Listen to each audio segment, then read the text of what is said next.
Israeli Prime Minister Benjamin Netanyahu says there's no difference between ISIS terrorism in Brussels and Palestinian terrorism in Israel.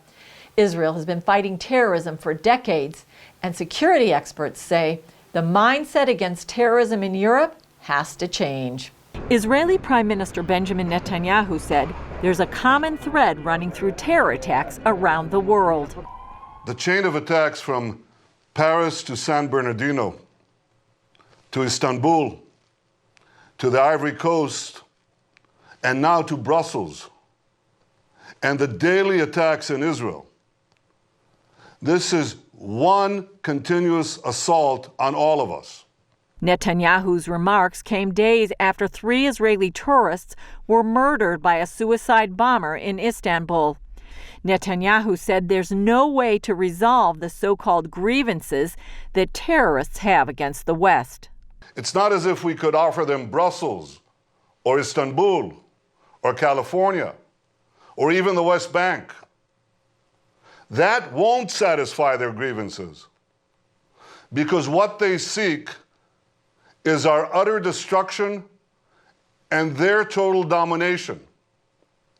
Their basic demand is that we should simply disappear. Netanyahu said the only way to defeat terrorism is to come together and fight it with political unity and moral clarity. CBN's European reporter Dale Hurd said he calls Brussels the jihadi barracks of Europe. He wondered why an attack like this didn't happen sooner. Security has been so lax there. It's a very easy target. I always wondered, do they really think that they're never going to be hit?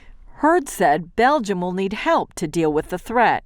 We used to joke that if you walked through Brussels airport with a hand grenade and you dropped it, a soldier would stop you and hand it back to you, okay? Even after 9/11, I thought security was, frankly, a joke.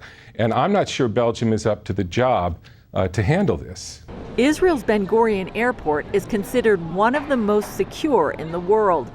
That's a result of several Palestinian terror attacks on Israeli planes and passengers in the 1970s. In Israel, we have paid a heavy price in blood, and therefore we made a decision that there's zero tolerance for terrorist attacks in our airports. So we are willing to spend the money in extra security, that the citizens themselves are willing to take the extra few minutes to be questioned and to be patient when going through these security systems. One Swedish tourist had this to say about Israel. I feel more secure here than in Sweden. Hebrew University security expert Simon Perry said Europe must make the same investment as Israel. In Europe, apparently, the governments have not felt there was a need until now to provide such expensive security, and the citizens themselves didn't feel that there was a need. Once there will be a decision that there is zero tolerance for attacks in airports, I'm sure that the European governments will implement similar security systems in the airports in Europe.